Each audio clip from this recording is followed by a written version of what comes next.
याचना नहीं अब रण होगा, जीवन जय अमरण होगा। दुर्योधन दुर्योधन रण ऐसा होगा, फिर कभी नहीं जैसा होगा।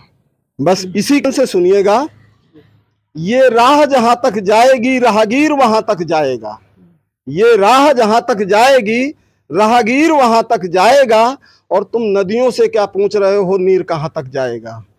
खींच धनु की डोर, निशाना साधो अपनी मंजिल का, बाकी बाद में देखेंगे ये तीर कहां तक जाए। नमस्कार दर्शकों, आप देख रहे हैं प्राइम इंडिया न्यूज। मेरा नाम है सतबीर सिंह। तो दर्शकों, जिस तरह से उत्तर प्रदेश में योगी सरकार आज भूमाफियाओं पर तरह तरह की नकेल कसती जा रही है, उनके मकानों को ध्वस्त कर रही है और भूमाफिया में डर बिठा रखा है। लेकिन जहां पर प्रशासन ही मिलकर के भूमाफियाओं के साथ जमीनों पर अवैध कब्जे करवाने लगे, तो फिर पीड़ित कहां जाएंगे। ऐसे ही हमारे साथ एक सज्जन है, उनका परिचय भी हम आपको कराएंगे और उनकी व्यथा हम आपको सुनवाते हैं। क्या नाम है आपका और आप क्या समस्या आप जरा बताएं। मेरा नाम सुरेंद्र यादव है। मैं ग्राम सरफाबाद से हूँ। मेरी ज़मीन हैबतपुर माजरे के अंदर है, जो कि 7.5 बीघा है। 2020 के अंदर विवेक दहिया नामक एक आता है और एक सूट दायर करता है धारा 24 का, और उस सूट में ये प्रेयर करता है कि जी मुझे मेरी भूमि ढूंढ के दो। और 2021 में एसडीएम साहब जो है एक एडमिनिस्ट्रेटिव ऑर्डर पर मेरी ज़मीन पर भूमाफियाओं के साथ में मिलकर कब्जा करा देते हैं। और सर, मैं ज़्यादा नहीं कह पाऊँगा। मैं एक रेसलर हूँ, पहलवान हूँ और अनपढ़ टाइप आदमी हूँ। ज़्यादा मैं नहीं कह पाऊँगा। मेरी कुछ आगे की बातें जो है मेरे बड़े भाई रखेंगे, जो सारी जो है वो बताएंगे आपको।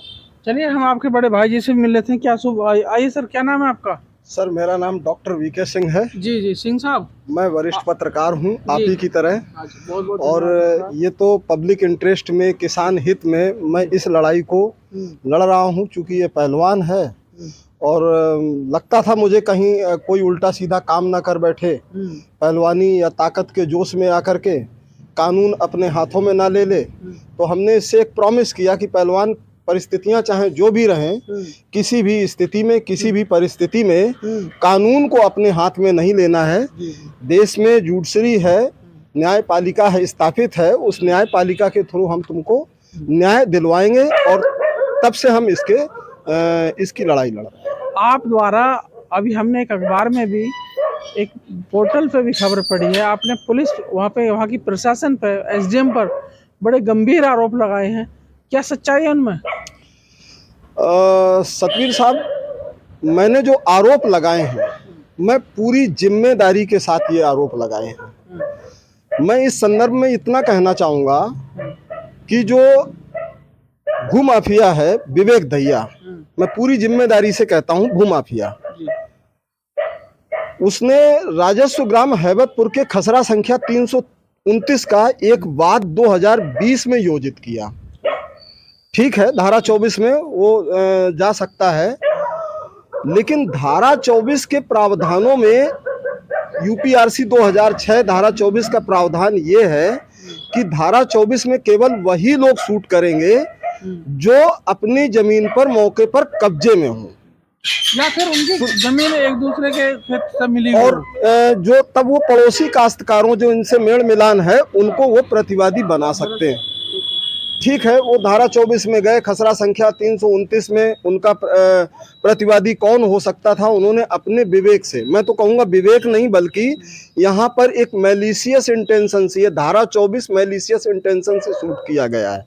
और वो भी जो है प्रशासनिक अधिकारी, तत्कालीन उपजिलाधिकारी मिस्टर आलोक कुमार गुप्ता से मिल करके ये धारा 24 का वाद शूट किया गया है, जिसके मैं इस आपके चैनल के माध्यम से कुछ साक्ष्य भी बताने के साथ साथ साक्ष्य भी दूंगा आपको। पहली बात तो यह है कि धारा 24 का जब वाद शूट हो गया तो राजस्व निरीक्षक की एक टीम तहसीलदार महोदय द्वारा गठित की गई, जो टीम 26/11/2020 को न्यायालय को ये रिपोर्ट देती है कि विवेक दहिया का खसरा संख्या 329 पर, अपने खसरा 329 पर उसका कब्जा नहीं है। ठीक है, तो धारा 24 का इंग्रेडिएंट ये है कि अगर वो कब्जे में नहीं है वादी, तो वो वाद वहीं पर प्राथमिक स्टेज पर, मतलब एडमिशन स्टेज पर वहीं पे खारिज हो जाना चाहिए था। यहीं से इसके बाद ही एसडीएम दादरी अपना नया खेल शुरू करते हैं। 26/11/2020 को न्यायालय में रिपोर्ट प्रेषित होती है। 26/11/2020 में ही आप अपने कैमरामैन से कह सकते हैं कि ये कैमरे में जो है इसकी रिपोर्ट लें। ये वाद है इनका 30 जून 2020 का। ये वाद जो है विवेक दहिया द्वारा योजित किया गया है 30 जून 2020 में, यानी कि सेम डे। अब नहीं, 30 जून 2020 में वाद योजित हुआ। 26/11/2020 को पहली पैमाइश रिपोर्ट आती है। तत्कालीन राजस्व निरीक्षक पंकज नीरवाल ने बताया कि विवेक दहिया का अपने खसरा 329 में कब्जा नहीं है। वाद वहीं पर पोषणीय नहीं था, वाद को खारिज हो जाना चाहिए था। लेकिन एसडीएम साहब जो है चूंकि संवैधानिक शक्तियों का दुरुपयोग करने में जो माहिर हैं, अपनी संवैधानिक शक्तियों का, प्रशासनिक शक्तियों का दुरुपयोग करते हुए आपने ये रही 26/11/2020 की रिपोर्ट जो पंकज नीरवाल 26/11/2020 की रिपोर्ट में कहते हैं कि विवेक दहिया का खसरा संख्या 329 पर कब्जा नहीं है। अब देखिए ये प्रशासन भूमाफिया के साथ कितना तत्पर और कितना एक्टिव है। दिनांक 26/11/2020 सेम डे 26/11/2020 में ही एसडीएम महोदय राजस्व परिषद की संपूर्ण बेंच को पत्रांक संख्या 1479 रीडर एसडीएम 26/11/2020 ये लिखते हैं 2000 जो है अंतर्गत धारा 218 एलआर एक्ट 1901, जिसमें यूपीजेडए एलआर एक्ट 41 के प्रावधानों और 218 के प्रावधानों का उल्लेख करते हुए कहते हैं कि बिना कब्जे वाली भूमि पर क्या धारा 24 के अंतर्गत वाद चला करके उसे कब्जा दिलाया जा सकता है। ये संपूर्ण बेंच से विधिक राय मांगते हैं और इस विधिक राय ये जो है पत्रावली में मौजूद है, न्यायालय की पत्रावली में, लेकिन संपूर्ण बेंच की आज तक कोई राय आई है ऐसी, ये पत्रावली में, न्यायालय की पत्रावली में मौजूद नहीं है। तो इसके बाद भी माफियाओं से मिलकर के वाद चलाया गया और वाद चलाने के बाद ये जो है 24 जुलाई 2021 में एसडीएम साहब एक एडमिनिस्ट्रेटिव ऑर्डर पास करते हैं विवेक दहिया की मिसलेनियस एप्लीकेशन पर जी।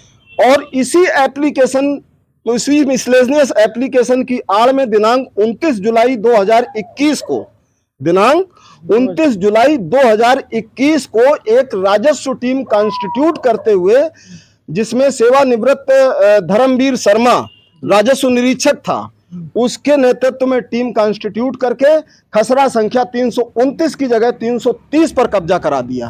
क्या सेवानिवृत्त द्वारा वो कैसे आ गए? नहीं, वो उस समय तत्कालीन वो राजस्व निरीक्षक थे, अब वर्तमान में सेवानिवृत्त हो चुके हैं। अच्छा, ठीक है।